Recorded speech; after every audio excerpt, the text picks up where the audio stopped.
Good morning, good afternoon, and good evening, everyone. Thank you so much for joining our online information session, Unfpa Uzbekistan Mission Operations and Internship Opportunities. Before starting the webinar, I would like to bring your attention that this webinar is recorded and will be available on YouTube if you want to rewatch it again at a later date. Regarding the housekeeping issues, probably not everyone has used Zoom before. So to provide you a very brief guideline, at the bottom of your screen, you will see different options, including raise hand, Q&A, and chat. The raise hand option will be used at the end of the webinar, where we will have our Q&A session. Then for the Q&A option, please feel free to type your questions there if you will not want to ask them with your voice. And then chat is for all communication, all comments, reflections, which you would like to share with the panelists or with the other attendees. So before we will start, we would like to launch a very short poll, which would come up on the screen right now.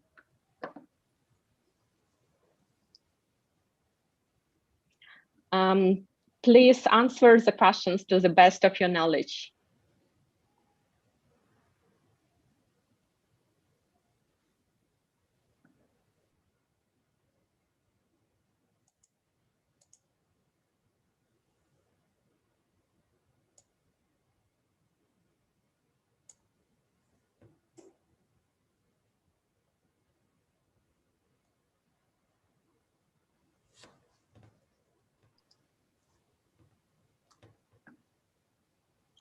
Fantastic. Thank you so much for sharing. So to provide you with the results, the first question, have you heard about Unfpa before learning about this session?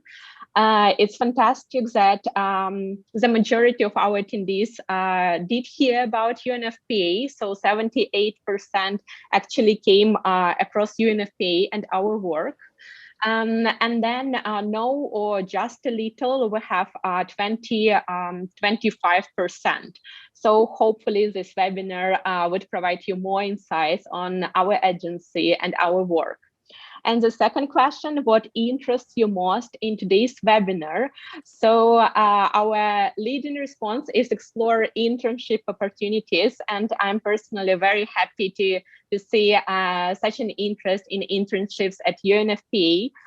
You will hear more about the internship program overall and about the specific internship vacancies, which are currently open with our office. And then on the second place, we have get practical tips and applications on how to apply for internships. And we have some really, really good tips for you to share during the presentation. And then we have learned more about Unfpa's mission and mandate. Our agency have a beautiful mission and mandate, and definitely we will cover it as well.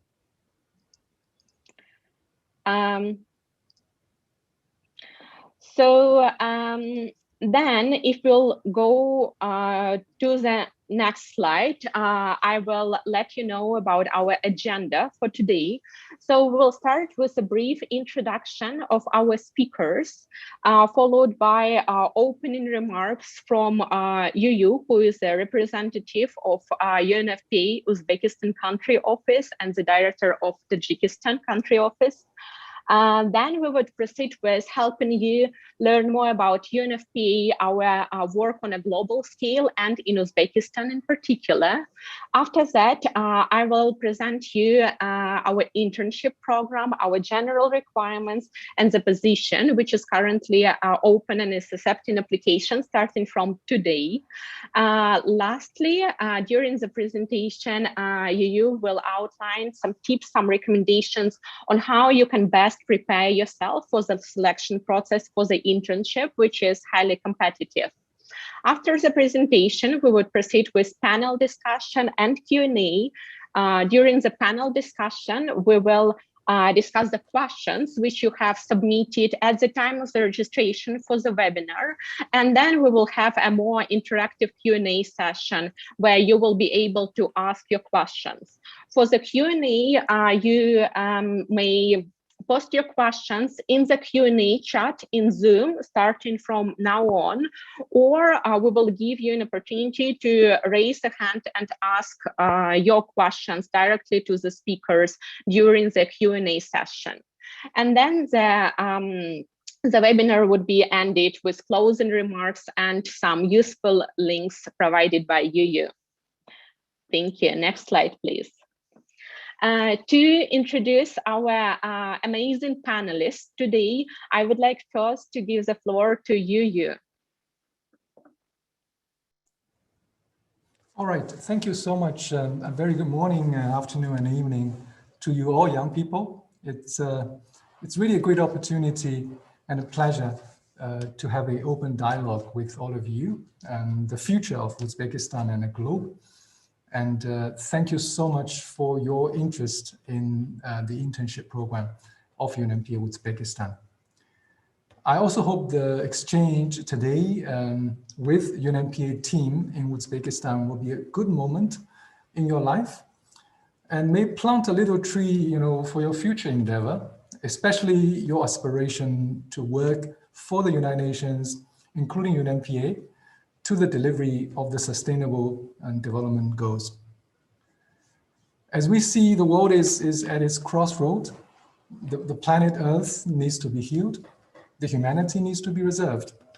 It may sound a bit harsh, but the future of the mankind is on your shoulder, those who are attending the meeting today. When I was young, I never thought that the species would decline and diminish at the speed we are seeing today, nor that the plastic has invaded each and every corner of the earth. Neither did I understand the change of technology that makes us closer, but at the same time further away from each other, more divided, women, men, and poor and rich. But we have hope because of the organization and people, like Unhpa and the partners. We saw a decline of maternal mortality ratio by 1/3 globally in the last decade or so. And today we saw more people are aware that gender-based violence is prevailing in both humanitarian and development setting and is a violation of human rights. So I warmly welcome you again to join the force to deliver a world where every pregnancy is wanted, every delivery is safe, and every young people's potential is fulfilled, and the sustainable development goals will be delivered. So with that, I just want to touch base, on what is Unhpa, who we are. For those of you who have, searched or Googled, I'm so impressed that 75% of you are aware. So we are a UN organization with a global presence.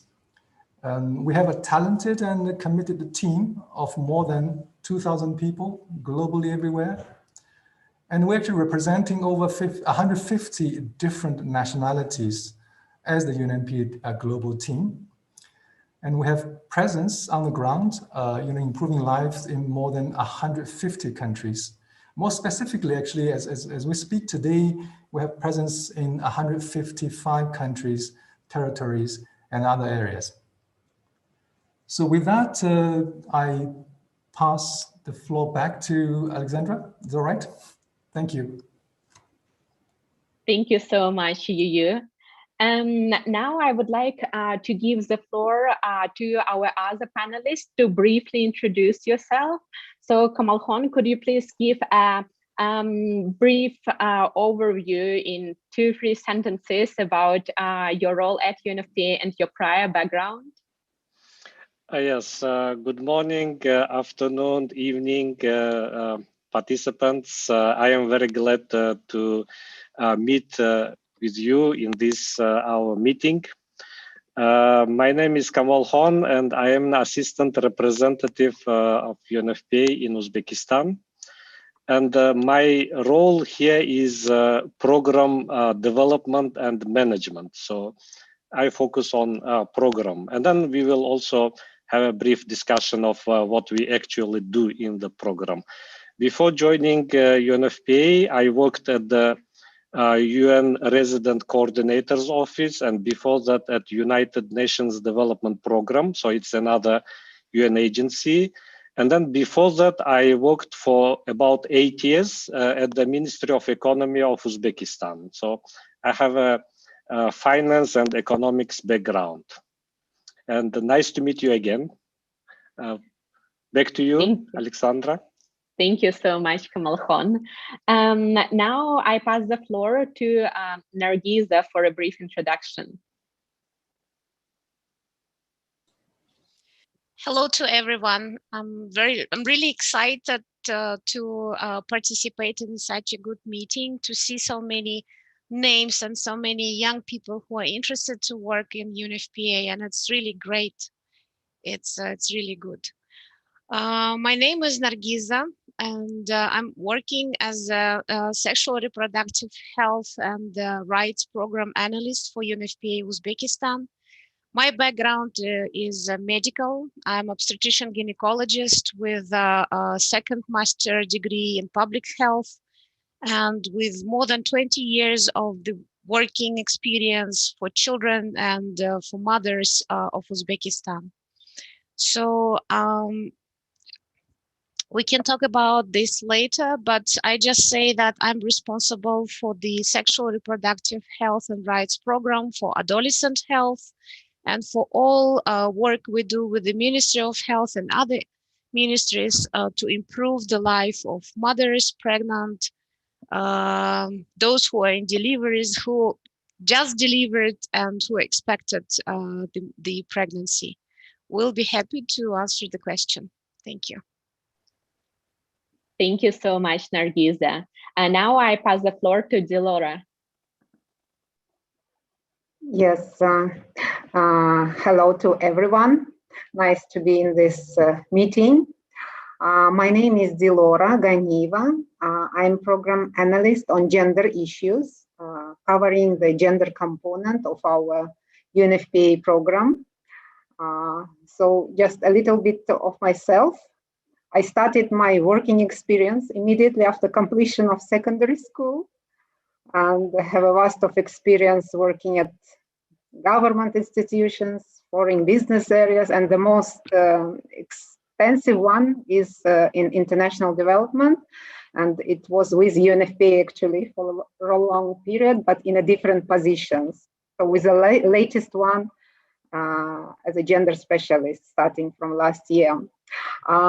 So what I wanted to tell that my most valuable lessons thus so far has been to never stop learning from everyone, from my colleagues, from you young people. I have 2 daughters, probably the same age as you. So it's fantastic. I'm learning from them also every day. So it would be nice to talk to you later. Thank you. Thank you, Delora. And now I pass the floor to Nazakat. Good afternoon, everyone. I'm also very glad to see so many young people who want to make a change, who want to make a contribution to make this world better. My name is Nazokat Faizulayeva. I'm communications consultant at Unfpa, and I have 7 years experience in communications in different organizations, starting from the university and also in international organization. I have a bachelor degree in international relations, and also master's degree in international relations from the University of World Economy and Diplomacy here in Tashkent. And also I have a Master of Science degree in European University of Flensburg. So before starting to work, I volunteered. As far as I remember by myself, I was volunteering a lot. I started doing that in 2006, well, till I finished the university. So the volunteer work gave me a lot of experience. It's outside learning, you know, it's when you practice work in the real life, in a real job, it's enormous experience. So I also advise you to, if it's not going to be an internship, at least volunteer. It gives a lot of experience. It makes your life better, and it makes you feel better that you're contributing, that you're making something very useful and tangible. So thank you. Over to you, Alexandra. Thank you so much to Nazarpat and to the other panelists for such inspirational talks and providing an overview of your background. I think it is really useful for our participants to understand the diversity of our profiles and of our experience before joining Unfpa. Now we will proceed with the remarks from Kamal about the work of Unfpa in Uzbekistan. Yes, thank you, Alexandra. Can you, yes. Unfpa in Uzbekistan has been operating since 1993, and currently we are implementing our 5th program. Actually, it was approved in early February. And we have, 4 big areas, sexual and reproductive health and rights. And my colleague Nargiza already touched on it, so I will not really go deep into it. I just wanted to highlight that we are about to launch a pilot program, the new program on cervical cancer. This is the first time in Uzbekistan. Youth-friendly health services and empowerment is probably something very dear and easy to understand for you. It's healthy lifestyle education in schools. We are working with the government to promote it and also to raise awareness of young people about their own health, sexual reproductive health, about HIV/AIDS, which are quite important issues, challenges in our country and other countries. But from what our knowledge says, that it is quite a challenge in our country. The third area is gender equality and combating gender-based violence. As you may know, we are just opening up about these issues, and we have been progressing well, supporting shelters, launching the hotline for survivors of gender-based violence. And the last area is as our population fund. We do work in population dynamics. And just to give a concrete example, we developed population projections until 2050. So for the next 3 decades, we have a projection by regions, which is very important input to evidence-based policy making for the government and for businesses, for researchers. And as a former employee of the Minister of Economy, I can say that this is probably the first step you make when you start analyzing social economic issues in the country. And we are also supporting the government to prepare for the population and housing census in 2023. This will be the first one in more than 30 years in Uzbekistan. So these are the 4 areas we are working.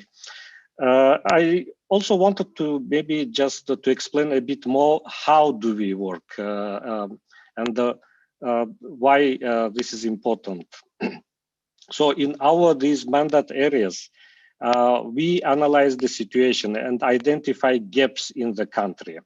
So the example is cervical cancer. Our country does not have a national screening program, and why it is important. Every year, about 850 women die from cervical cancer because in most cases, in more than 50% of the cases, it is diagnosed at very late stage, at 3rd or 4th stage. Whereas it is preventable, it is treatable cancer. So if we manage to detect it early, then we can save these lives. That's why we are now launching the cervical cancer screening pilot, and we are doing it at the cutting edge international best practices. So we have international consultant who is guiding us on it. We also support the country in undertaking new initiatives. As I said, the population of the housing census. The country did not conduct such exercise in more than 30 years.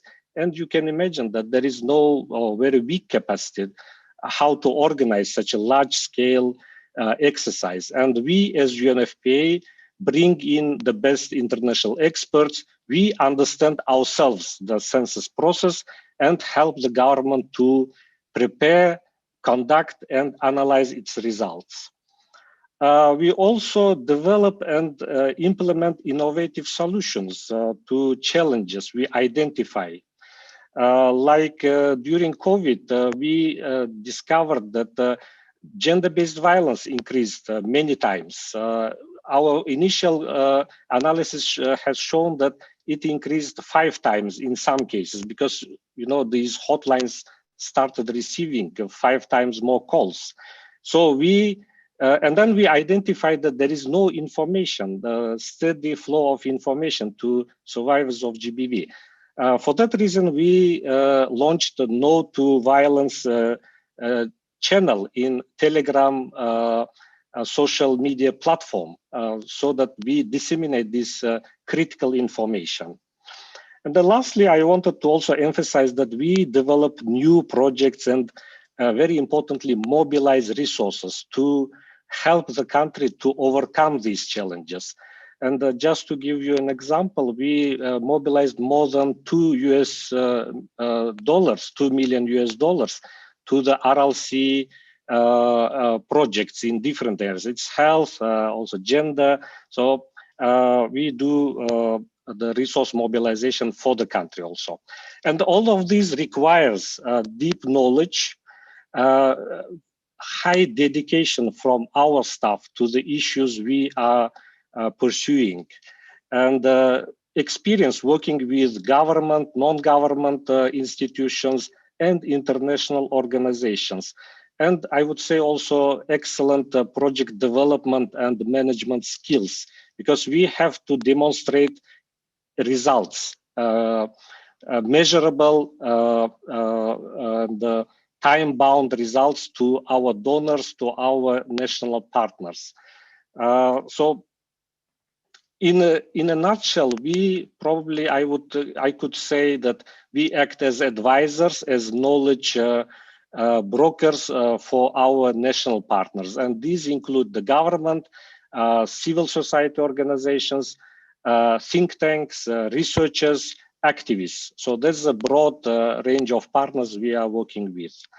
I will not take more time, so I pass the floor back to you, Alexandra. And I am ready to answer questions, yes, of course. Thank you so much, Kamal. I'm sure that our attendees have received a very comprehensive understanding of what we do and how we work, and our targets, which is, of course, to bring impact and to bring change to the population. Now we will proceed with the next part, which will be about the internship program. So many of you are interested in doing an internship with Unfpa, as our initial poll has shown. Indeed, internship, this is an opportunity for young people, for students, for recent graduates to get hands-on experience with within the areas in which Unfpa works. And we do offer this program at Unfpa in Uzbekistan.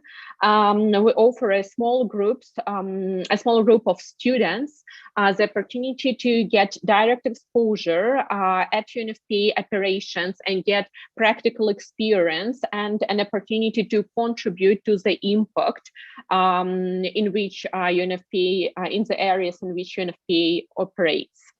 There is no standardized cyclical procedures to apply for the internships. They are open on an ad hoc basis in different areas. So responsibilities, they vary depending on the needs of the office.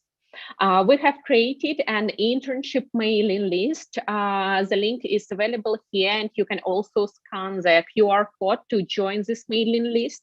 And when the internship opportunities are open, we do send out announcements about such openings to the subscribers of this mailing list. So if you want to stay tuned and to hear about our opportunities for the internship program, please feel free to subscribe. Next slide, please.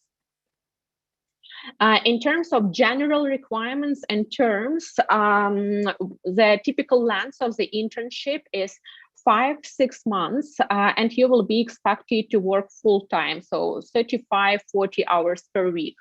On the location to do an internship at Unfpa, it will be conducted at Unfpa office, but now given the COVID restrictions, you are likely to start the internship remotely. However, you will be expected to relocate to the country office when the restrictions are lifted.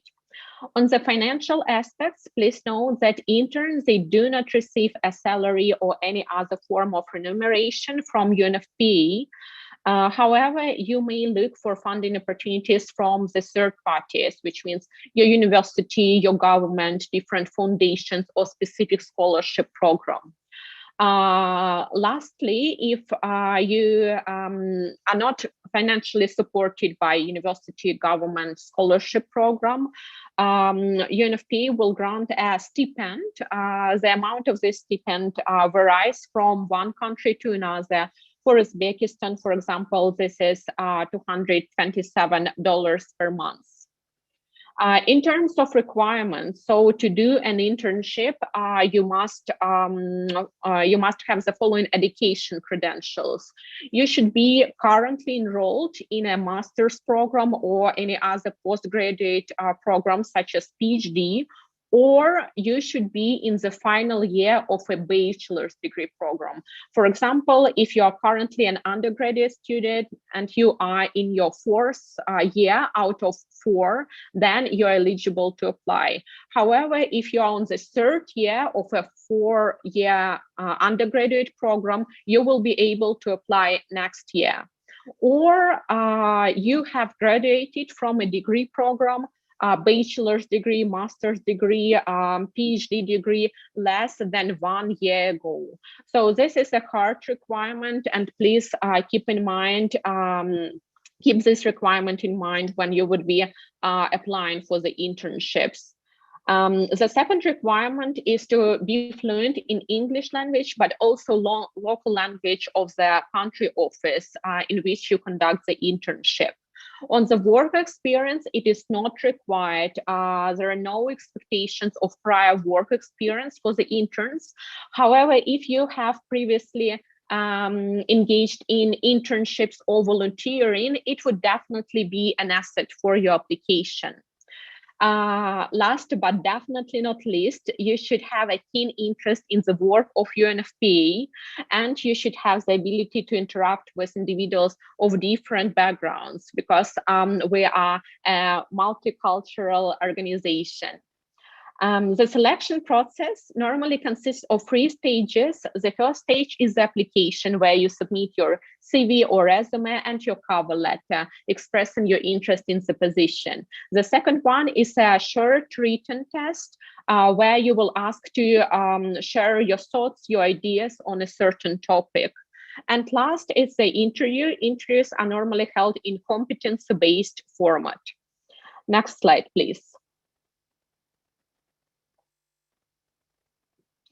And now I'm happy to share about the current internship opening at our office at Unfpa Uzbekistan.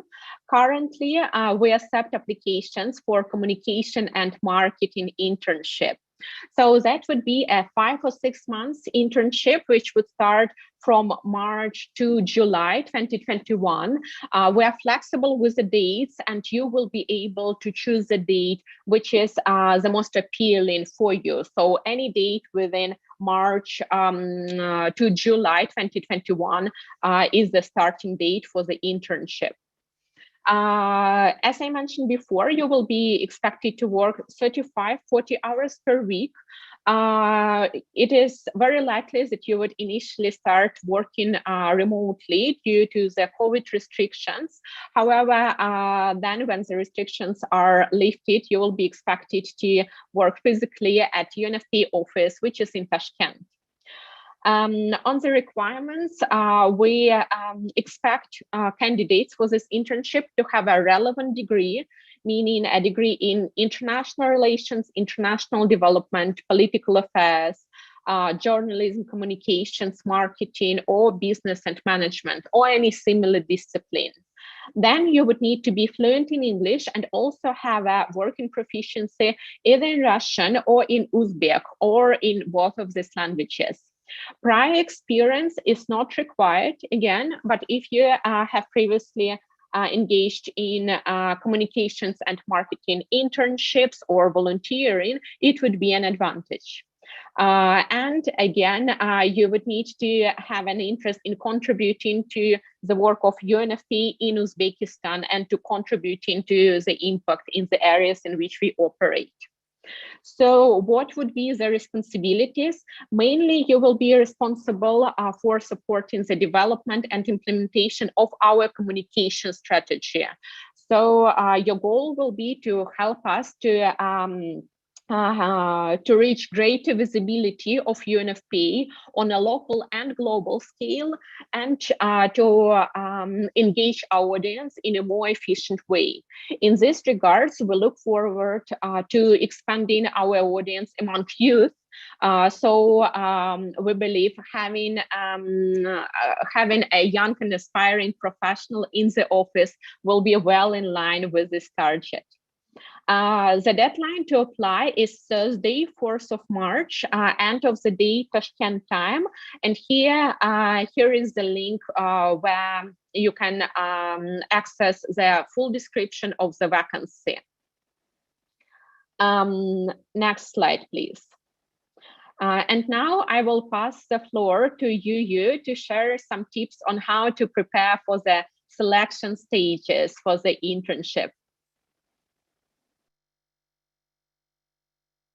Thank you, Alexandra. I won't go through the slides and go through each and every steps described there.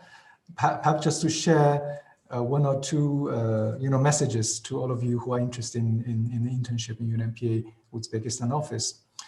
And first, please do demonstrate as much as possible who you are, why you are interested in the internship, and what you intend to learn from such experience. And we would also appreciate, if you can show us the true side, of yourself.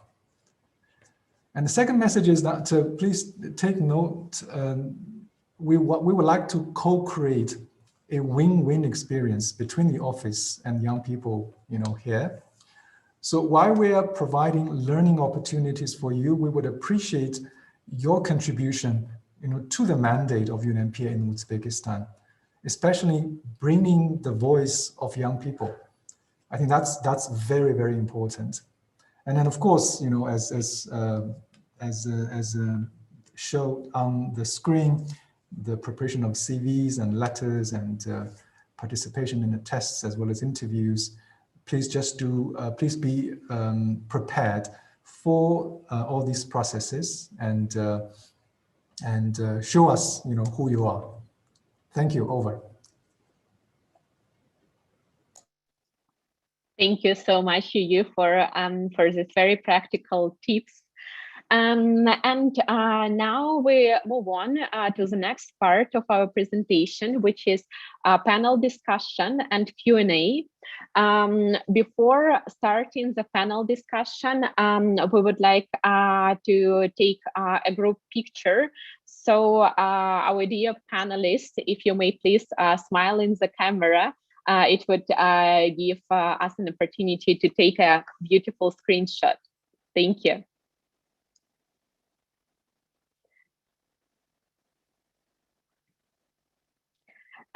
Fantastic. So to proceed with the panel discussion, to briefly repeat the guidelines, we have collected the questions from our attendees at the time of the registration for the webinar, and we have selected 7 most frequently asked and interesting questions.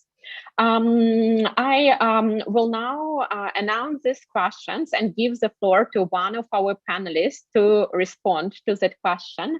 Kind reminder to our panelists, please limit your answer to 1-2 minutes at maximum to make sure that we can cover as many questions as possible during the session today.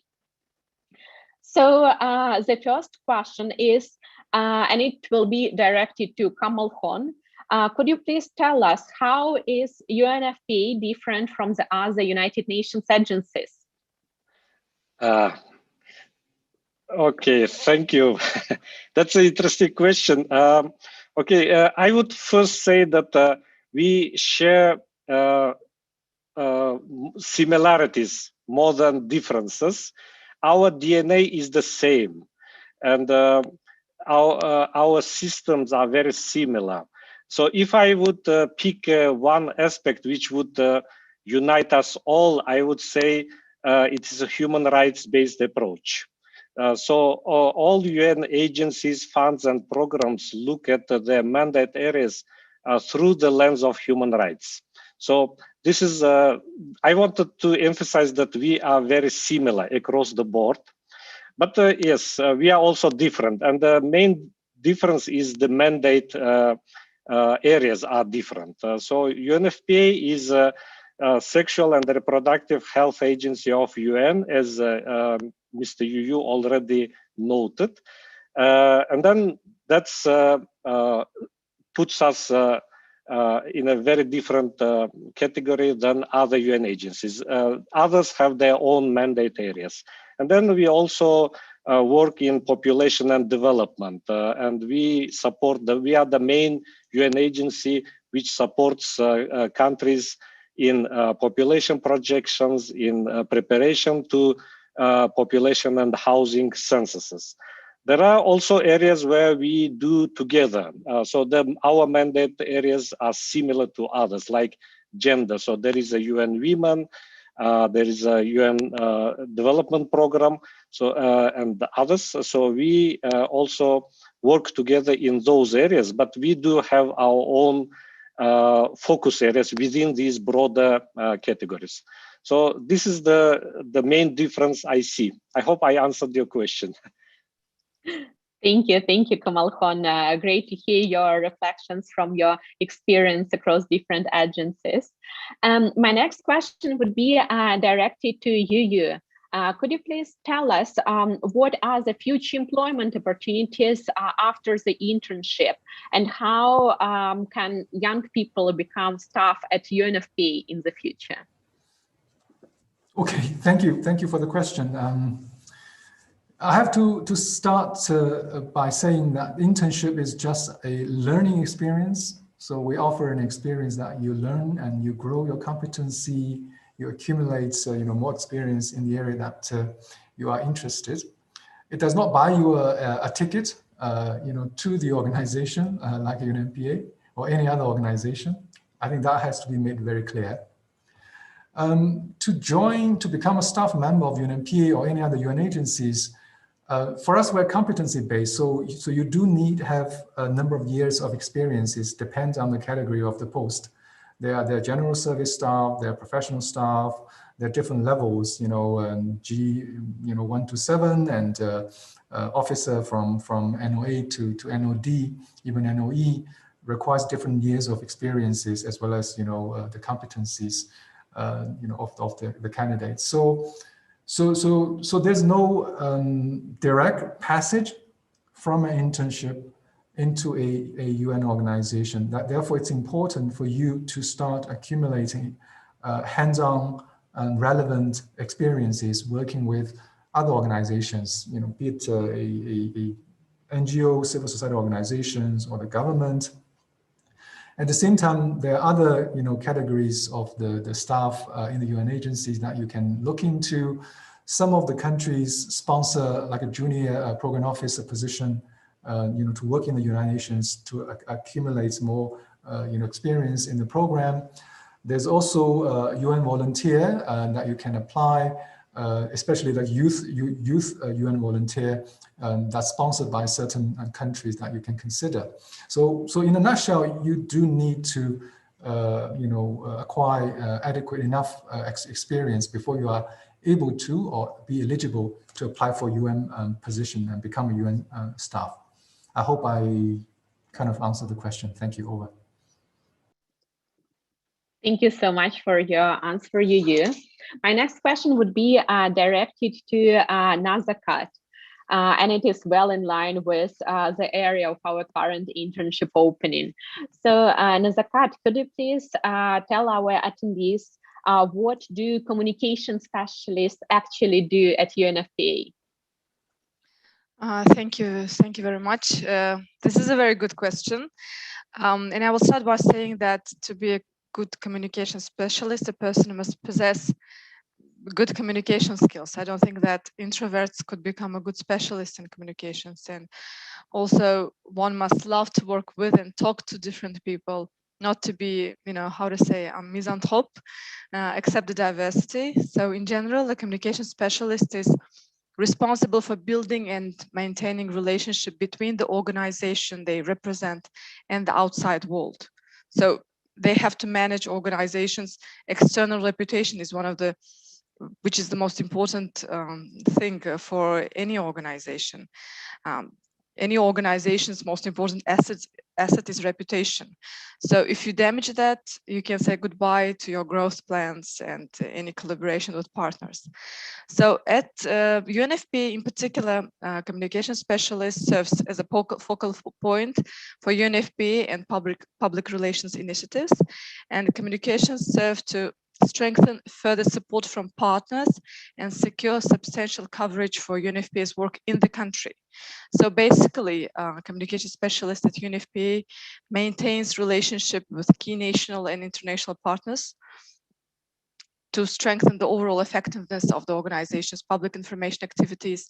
Also, the specialist is responsible for responding to media requests. He must develop effective communication strategy to draft contents, press releases for mass media or the website, manage the content of the website and social media pages of the organization. So he also fosters relationship with advocates and key persons, collaborates with designers and marketing professionals to produce products for advertisement or articles. For example, when we were working on the 16 days of activism, which was in December, January, we had to work with designers to work on so they could produce good quality banners for us. So you have to be in contact all the time with completely different people. So I think communication itself, communication skills, first of all, are a very important skill. So thank you. Over to you. Thank you so much, Nazakat, for this very in-depth and practical description of the responsibilities of a communications officer. My next question would be directed to Delora, our gender program officer. So my question to you is, what are the action steps taken by Unfpa in providing gender equality and youth empowerment in Uzbekistan? Okay, thank you very much for this question. Talking about the gender equality, so promoting equality between men and women and removing barriers to gender equality is actually at the center of our country program. And first of all, I will just stop on some points. First of all, of course, we promote strengthening national capacities, national policies and protection systems for promoting gender equality and addressing gender-based violence, which is done in line with international conventions. For example, the Convention on Elimination of All Forms of Discrimination Against Women. We contributed and continue to contribute to the creation of national legal framework for improving women's status in Uzbekistan. So following the adoption of several laws on gender equality and violence against women, we as a group, which it is called Gender Sim Group, we chair this group within the UN organizations, including other international organizations. So we coordinated the development of the gender strategy.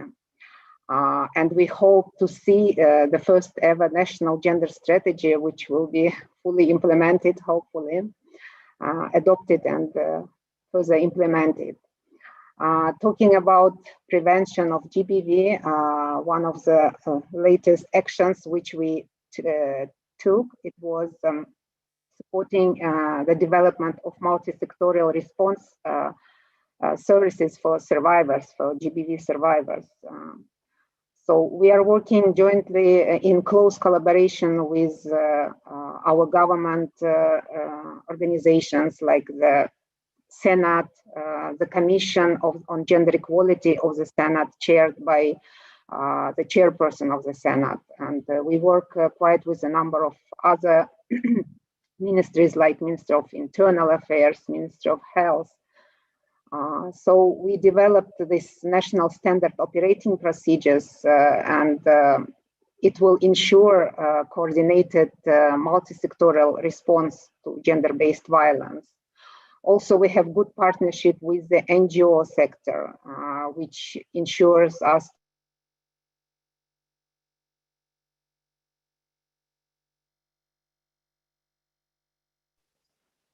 Apologies, I believe we are having internet problems on the side of Delora.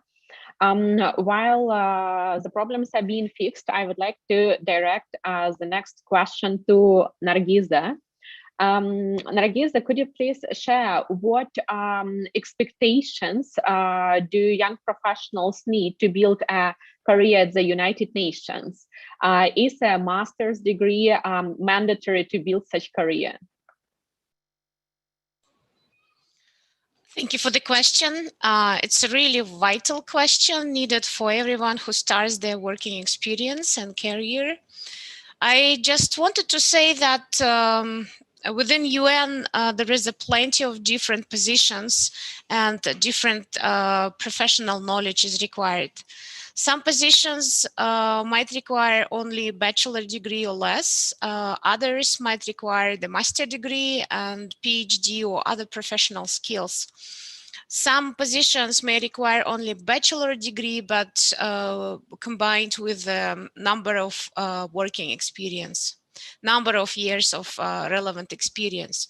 So if we talk about specialization or the subject, it might be information and telecommunication technology, it might be management administration, it might be medical science, it might be education, public information, administration, supply procurement, whatever specialization or position is needed, you just read through the list of the requirements and you will see how your education and how you prepare for this position as well. I just wanted to say that within UN, it is the professional skills and working experience is really needed. However, the common across all UN agencies are the core skills such as interpersonal skills, creativity, respect for diversity, teamwork, planning and organization. All these skills are required for the person who applies to any UN position. I hope that I answered the question. Thank you, Nargiza. It is really helpful. My next question would be to Kamal Hon, and it would be about the most common mistakes which candidates do. So could you please tell us what are the top 2 most common and most significant mistakes, and how would you suggest to avoid them? Thank you. That's also an interesting question. I just wanted to say it's my take on the subject. So I don't want to generalize to all situations. It's my personal experience. And I just wanted also to say that I have done many recruitments. So I reviewed the applications, test submissions, and also I was also in many interview panels. So that's maybe a general my observations.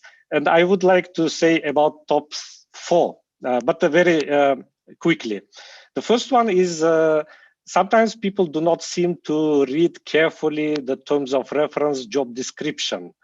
This is very important, and because you invest your time applying to this position, so please read, because people who hire for this position, they are looking for particular skills. So please make sure that your skills match, your experience match to that position. The second is, especially in interviews, people start answering questions as we developed, we did, whereas the panel is really looking at your own contribution, action, thoughts, and lessons learned. So you will have to say that I did this. So not to generalize to a team, because the recruitment is not about the team, but about you. And the third is also sometimes there is a feeling that the person may not be genuinely interested in the subject area, does not have a deep connection, dedication to the position he or she is applying. Just to give an example, I would, for example, say that I am really genuinely interested in adolescent and youth health, because I am concerned that young people are not aware about HIV/AIDS. That's why I am really promoting healthy lifestyle education in schools. So I have a really, I am dedicated to this topic. And the last but not least, if you are not selected to any position, please do not be disappointed and apply again, because you have to recognize that all these positions are usually highly competitive. And I have seen many cases when there were 50, 70, and maybe even more applicants to such positions. So just be optimistic and apply if you really feel that this is your area, this is something you want to do. These are some of the mistakes or tips for the applicants. Over to you. Thank you, Kamal Khan. I think these were really crucial points to bring up during today's discussion, and thank you for the encouragement. Indeed, and I absolutely agree. Persistence is critical in the application process. Now we will move on to the last predetermined question, and I will address it to you. So Yu, could you please tell us, is internship program, internship vacancies at Unfpa Uzbekistan are open for international non-Uzbek applicants who meet all the requirements? Thank you. Let me be let me be straightforward. It is a yes. However, there's always a but.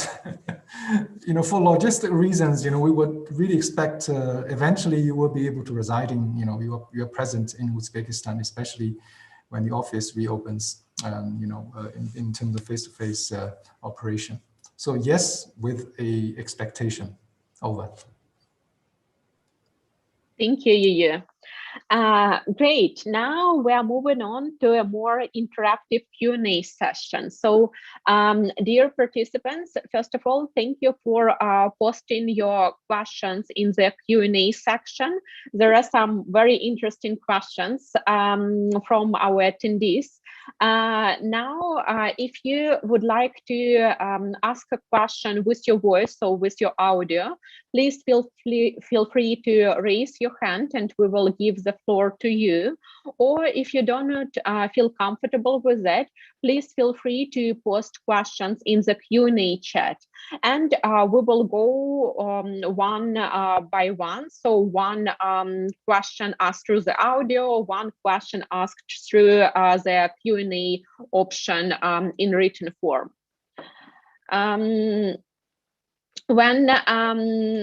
So yeah, please feel free to raise your hands to ask a question, and we will give you an opportunity to unmute yourself. So the first person to ask the question would be, and apologies if I pronounce your name incorrectly, Maruf Rafiq.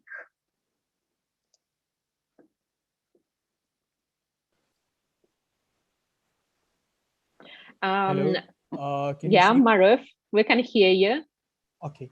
So my question was for Mr. Yu, which is that how youth empowerment aligns with the mission statement of UNFPA, or how the Sustainable Development Goals relate under the UNFPA's Youth Empowerment Program. Thank you so much, Maruf. Yu, would you like to respond to the question? Okay. Okay. I can just take it instead of getting all the questions. I think it's a very good question. Thank you so much, Maruf Rafiq. And as I said, you know, if you have Googled UNFPA and the mission statement, there's a statement about UNFPA saying that we would like to ensure every young people's potential is fulfilled. So it's not just a phrase, but it's in practice how UNFPA champions and leads the youth agenda and integrate into the Sustainable Development Goals. Actually, in Uzbekistan, we are one of the 10 pilot countries to deliver the Secretary General's Youth Agenda 2030. And UNFPA is one of the co-chairs with UNICEF on a specific youth task force that supports the whole UN system in Uzbekistan, delivering that ambition. And then UNFPA programmatically supports the youth empowerment, especially from the point of view of integrating in the sexual reproductive health program, in our gender program, as well as our intervention on population development. So youth participation, meaningful youth engagement, as well as specific to do with adolescent sexual reproductive health components, for example, establishing national standards on youth-friendly service, as well as the actual support to various ministries, strengthen such service delivery, is part and parcel of what UNFPA is doing in Uzbekistan. So we do look forward to any young people sharing your views, your insights into these issues to help us move the agenda forward and closer to the real needs of young people on the ground. I hope I do address your question. Thank you very much.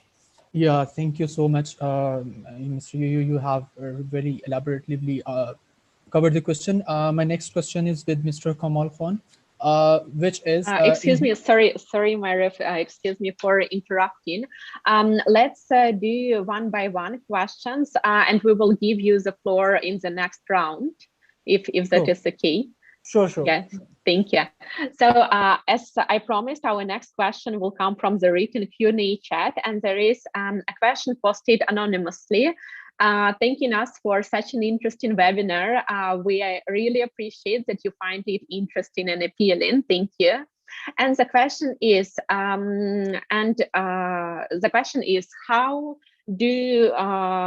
does UNFPA build strategic partnerships with the government? So if possible, I would direct this question to Kamal Khan. Thank you. Yeah, that's a very interesting question, and it's probably difficult to answer very shortly, but I will try. So the main thing is to identify key gaps in national development priorities. So there is the government stated national priorities, and then we identify what are the gaps and how we can help. So there is a strong value added from the point of national partner. There are cases when national partners do not need help from external parties, so they can do things themselves, which is fine. But for example, in the case of census, the country did not conduct census for more than 30 years, and there is a very weak national capacity to conduct such a huge exercise, a very complex exercise. So how did we do it? We conducted a comprehensive assessment of capacity in the country based on US Census Bureau methodology.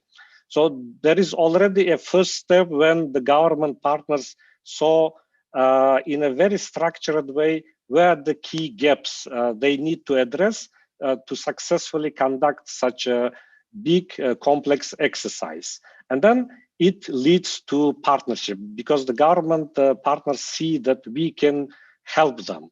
I think that's probably the key word. When the government sees value and they know that we can help them to undertake key exercises up to the international standards. So I would say that's a building block to build partnerships.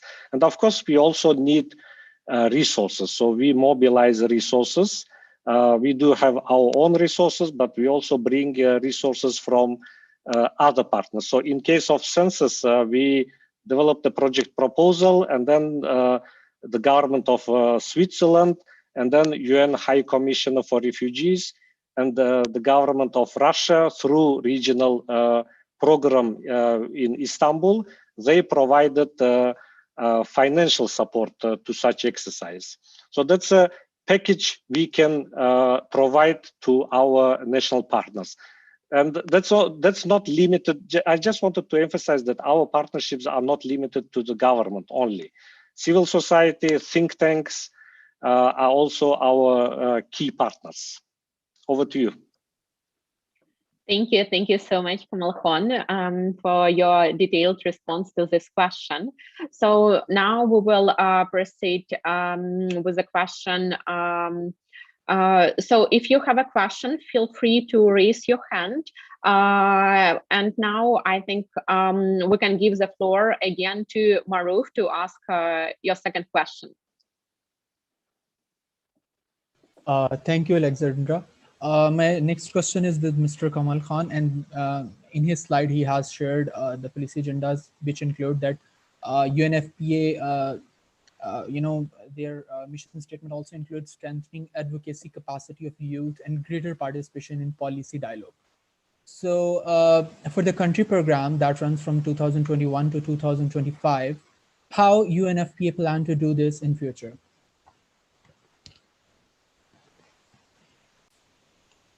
Thank you, Maruf, Rafiki. That's a very interesting question.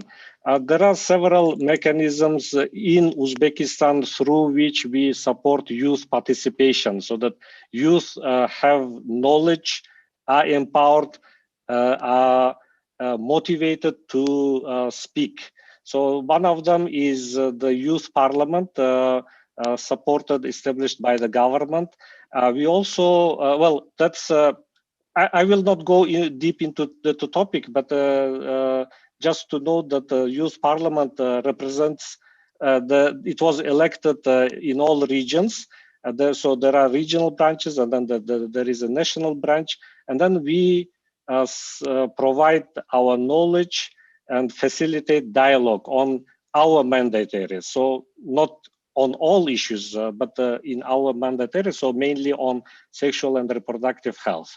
We also help to establish a youth advisory board, inclusive. So this board advises UN agencies how to make their programs responsive to the needs of young people in Uzbekistan. And in order to make it inclusive, we ensure that people with disabilities, young people with disabilities, young people with HIV, and gender balanced. So all are represented in that youth advisory board. And then we also have direct interaction with youth, like today's meeting and other meetings. And then we also use other platforms. There is a U-Report run by our UNICEF colleagues, through which we distribute questionnaires in order to get the voice of youth on key issues. So there are many channels we use, and then also we directly interact with youth in order to make our program responsive to the needs of youth. I hope I answered the question. Over. Thank you so much, Kamal Khan. Being Youth Policy Making Committee head at United Nations Development Program in Pakistan, which they have National Youth Policy Forum. I really appreciate the agendas that you have been foretaken. My last question will be that whether... Sorry, Maruf, we will repeat again, and we will keep your third question for late in the webinar, if that's okay. So it's just a simple question, that is whether Uzbek or Russian language requirement, because I know English, I know Arabic, I know French, but so is there any way that this requirement can be waived off in extraordinary circumstances? Thank you for this question. I will address this question to Delora.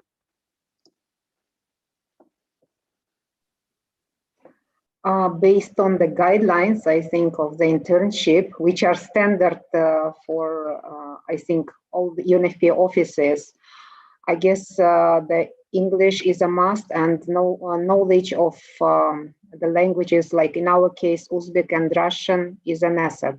Please correct me if I'm not mistaken. Thank you. Thank you so much, Delora. So just to emphasize on it a bit more, you will need to have a knowledge of one of the local languages of the country office. So because all the main documentation of the government agencies is provided in Uzbek and Russian, and our for this case communications materials are also developed in English and Uzbek or Russian.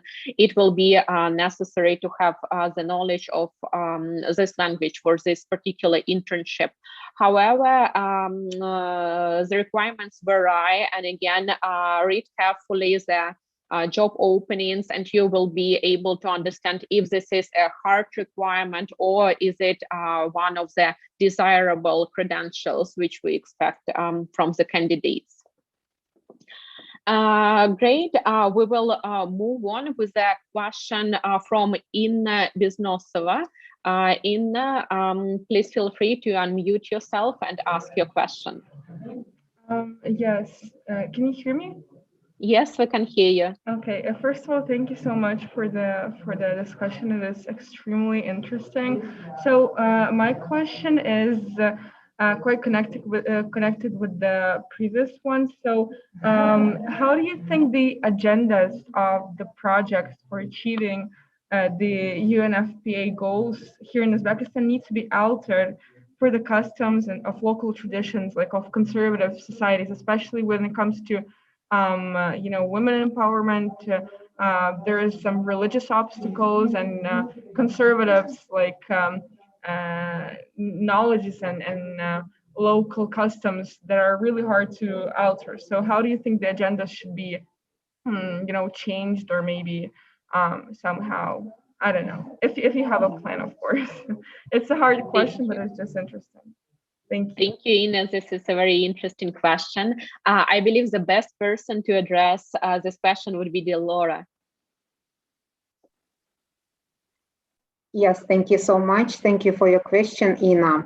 Of course, our gender component, it incorporates such sections like, for example, male involvement, into our male involvement into gender-related issues.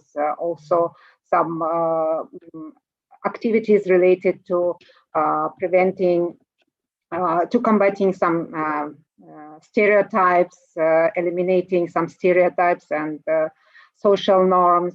So this is, of course, all goes as part of our work in overall gender aspect. We, of course, work in this direction as well. Thank you, Delora. Thank you so much. Thank you. Thank you. Fantastic. The next question will be from Saraya Toyenova. Saraya, please feel free to unmute yourself and ask your question. Hello, everyone. Do you hear me? Yes, we can hear you. Thank you so much again for such an interesting webinar. And my question is related to the joint program of Unfpa and UNESCO. It was a document in 2011 that there was a program which was aimed to increase population awareness on reproductive and sexual health and HIV prevention. through the soap opera and through the storytelling. So how do you see if there is if there are any results on this policy and on this document? Do you see it effective or not? Thank you. Thank you. Thank you, Saraya, for this very interesting question. I will ask Nargiza to respond to this one. Thank you very much for this question. Yes, I will probably readdress this question to Kamal Khan because I was not part of Unfpa at that time. Sorry for that. But no, actually, I wanted to suggest Delora to answer because she was at the forefront of that activity. Yeah, thank you. Yes, it was actually a long-term project jointly with UNESCO and mass media in NGO. So we did quite a number of soap opera, like the number of series of radio. It was a soap opera radio, yeah, activity. And it tackled a number of good questions like healthy lifestyle, HIV/AIDS, gender equality. But in future, with the years, since there was a kind of assessment actually, and it showed up, if I'm not mistaken, it was in 2011. Yes.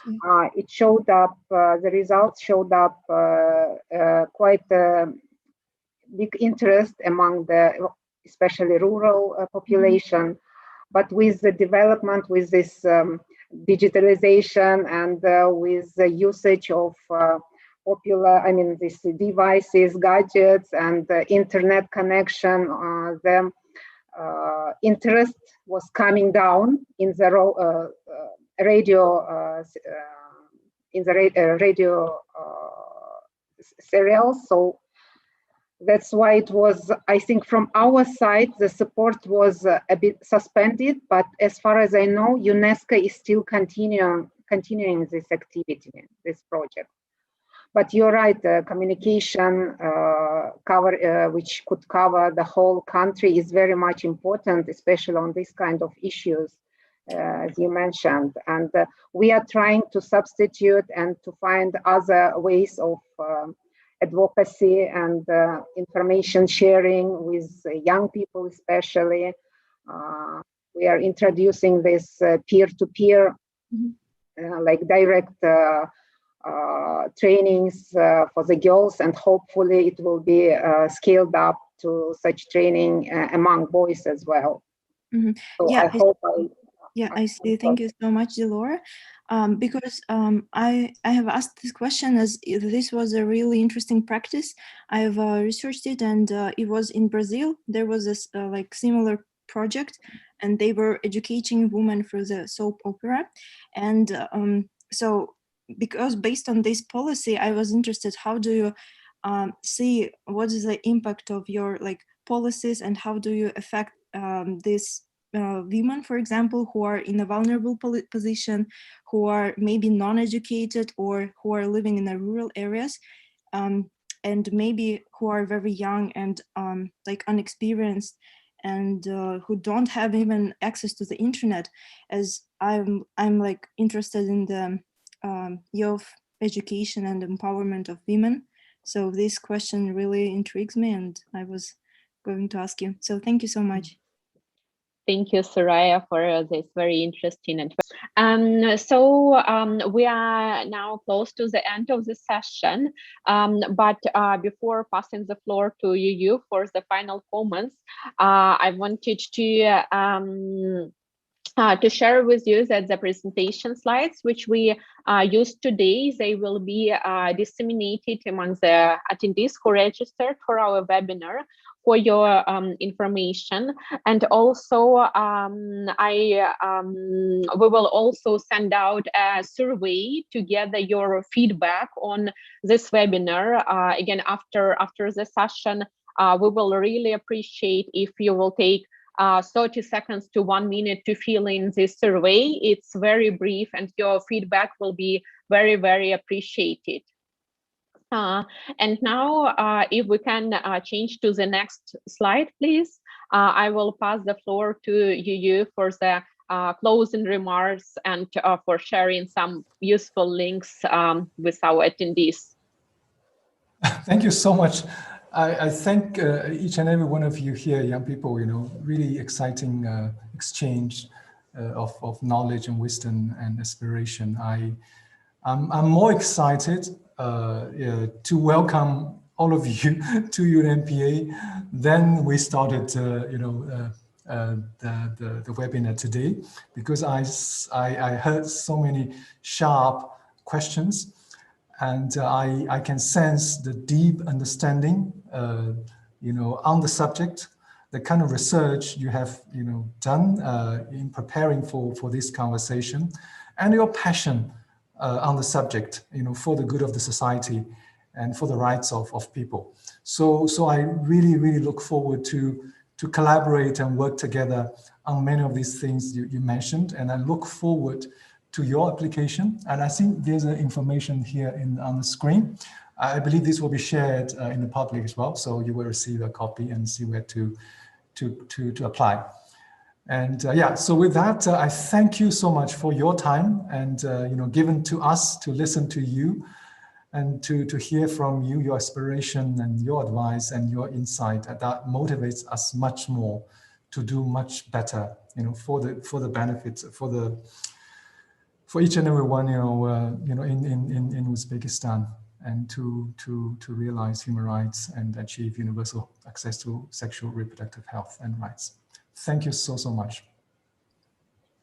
Thank you. Thank you to our dear attendees for joining us at this session. And I would like to thank our panelists for being a part of this session and sharing this incredible tips, insights, and thoughts on very challenging matters which we have discussed today. So Nazakat, Kamal, Nargiza, Dilora, thank you so much for being with us. And now we have reached the end of the webinar. We wish you best of luck, and we will look forward to receiving your application to our internship program. Thank you. Thank you. Keep in touch.